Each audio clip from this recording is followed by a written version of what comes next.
Picture this, a tiny group of islands so small you could miss them on a globe if your finger slips. On the surface, Batanes is all postcard vibes. Rolling hills, stone houses built to outlast typhoons, and views that scream, "Come retire here." But scratch that idyllic surface, and you'll find a shocking twist. This remote province has just become one of the most explosive pieces on Asia's geopolitical chessboard. Forget hidden gem. Batanes is now the tripwire for a potential world war. Why? Because the Philippines just dropped a military mic in the Luzon Strait with the inauguration of the Mahatao Forward Operating Base. This isn't just another building with a flag, it's Manila's boldest northern defense play in decades. A fortress designed not just for defense, but for deterrence, surveillance, and survival. The Luzon Strait, where Batanes sits, is no ordinary patch of water. It's the narrow but critical passage that connects the South China Sea to the Pacific Ocean. Submarines, aircraft carriers, destroyers, all of them funnel through here.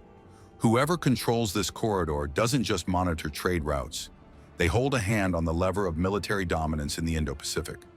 Imagine a bouncer at the world's most chaotic nightclub, except instead of checking IDs, they're deciding which navy gets to cross. That's the role Batanes now plays. At the heart of this transformation is Mahatao Base. Hardened shelters, check radar systems that can track anything bigger than a rubber duck in the strait, check warehouses and depots stocked to keep operations running in wartime or typhoon season. The base isn't just a bunker, it's a Swiss Army knife. On one blade, you've got territorial defense. On another, maritime surveillance. Flip it again, and you've got disaster response. Because Batanes doesn't just sit in a typhoon alley, it practically is the typhoon alley. That's the genius of it. To Filipinos, Mahatao says, "We'll keep you safe from threats and nature's fury." To allies, it says, "We're serious about defense." And to Beijing, it says loud and clear, "Try us." The irony, for centuries, Batanes wasn't even on Manila's strategic radar.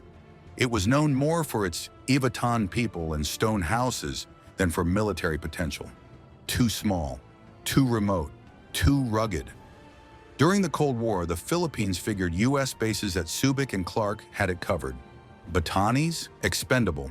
That thinking shattered in the 2000s, when China started flexing its naval muscles and deploying gray zone tactics. Fishing vessels that weren't really fishing vessels. Coast Guard cutters that behaved more like warships, and island-building projects that looked suspiciously like military bases. Suddenly, Batanes wasn't a scenic backdrop, it was the front porch of the storm. By 2018, Philippine Marines were training on the islands.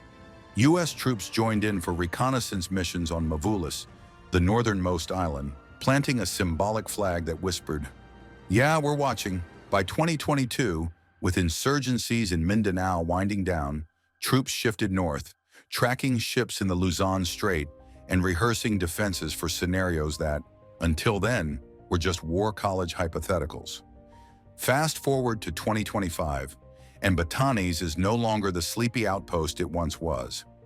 Analysts now call it a keystone in the first island chain, that string of islands stretching from Japan through Taiwan and down to the Philippines. Think of it as the defensive wall meant to box in China's growing navy. Break through one weak link, and the whole structure wobbles. Batanes just became the patch in the wall that Manila refuses to let crumble. But here's where it gets spicy. In military jargon, Batanes has become a tripwire. What does that mean? Simple. If China ever decides to test its limits, any strike on these islands wouldn't stay local. It would drag in the Philippines' allies, starting with the United States under the 1951 Mutual Defense Treaty, and possibly pulling in Australia and Japan too.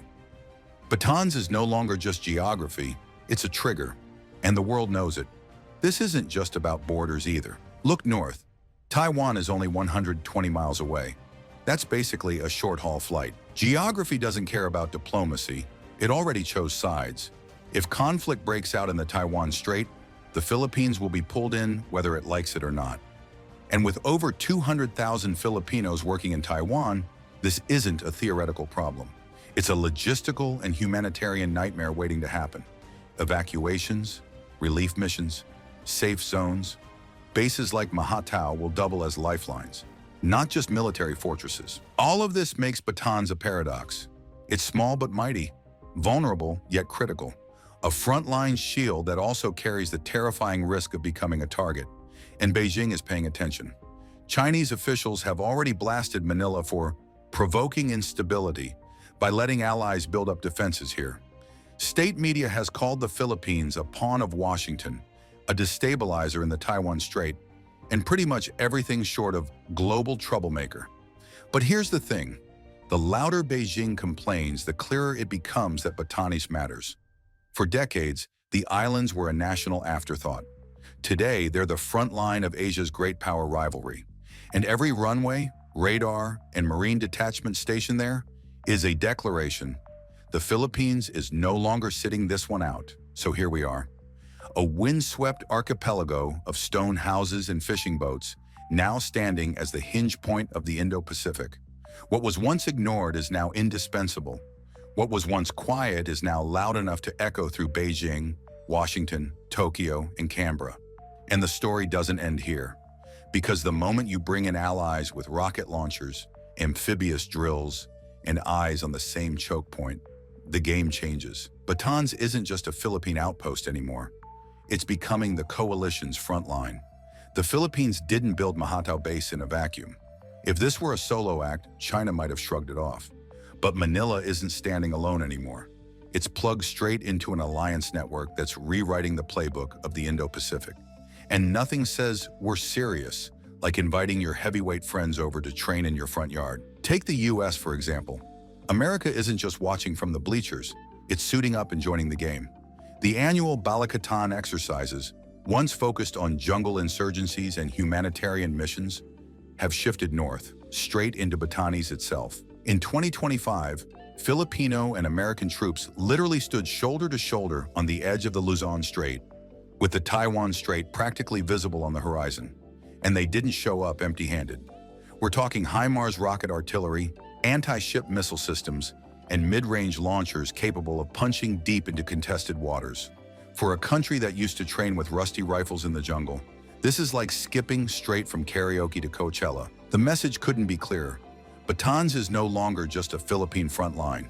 It's a firing line backed by one of the world's most powerful militaries. And the training? Totally different ballgame. Forget chasing insurgents in dense forests. Now Philippine Marines are rehearsing littoral defense, a fancy way of saying hide on an island, launch missiles at warships, and disappear before anyone knows where you were. It's guerrilla warfare upgraded with GPS and satellite feeds. Suddenly, cliffs and coves in Batanes aren't just pretty, they're perfect launch pads for ambushes against the world's second-largest navy. But America isn't the only guest at this party. Enter Australia, no longer content to play backup singer. In mid-2025, Exercise Elan brought more than 3,500 Australian and Filipino troops together for amphibious drills right in Luzon Strait waters. Add US observers and Japanese guests, and you've basically got a coalition casting call for the next season of How to Deter Beijing. Canberra's message was blunt. Freedom of navigation in these waters is Australia's business too. If Batanes falls silent, Sydney hears the echo. And don't forget Japan. While its constitution still limits how far it can go militarily, Tokyo is quietly stepping up in ways that matter. Early warning systems, maritime surveillance, humanitarian coordination. Japan knows that what happens in Batanes doesn't stay in Batanes. For a country that's spent decades carefully sidestepping military entanglements, its growing interest in the Philippines is a sign of just how central this little archipelago has become. Piece by piece, the coalition is knitting together a net across the Luzon Strait. The goal? Make sure China can't just slip its navy into the Pacific unchallenged. From Japan's Miyako Strait in the north to the Philippines' Batanes in the south, Allied forces are tightening the noose on Beijing's maritime options. For China's strategists, that's a nightmare. For the Philippines, it's reassurance, and also a very risky spotlight. Here's the paradox. By hosting allies and fortifying Batanes, Manila is stronger than ever before.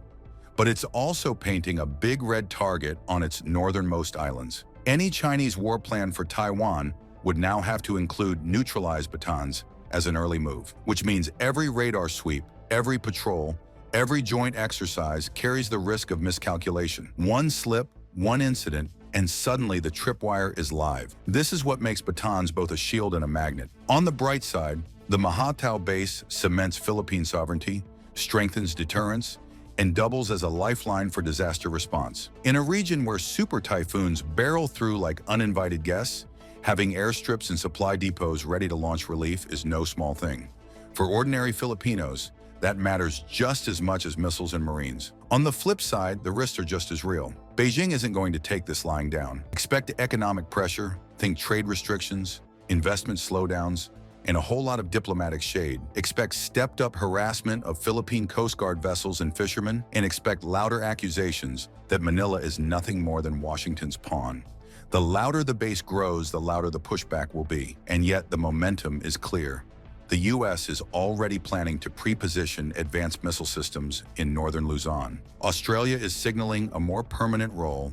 Japan is steadily tightening its cooperation. One day soon, the Philippines may find itself not just an ally, but a cornerstone in a trilateral or even quadrilateral security pact that spans the Indo-Pacific.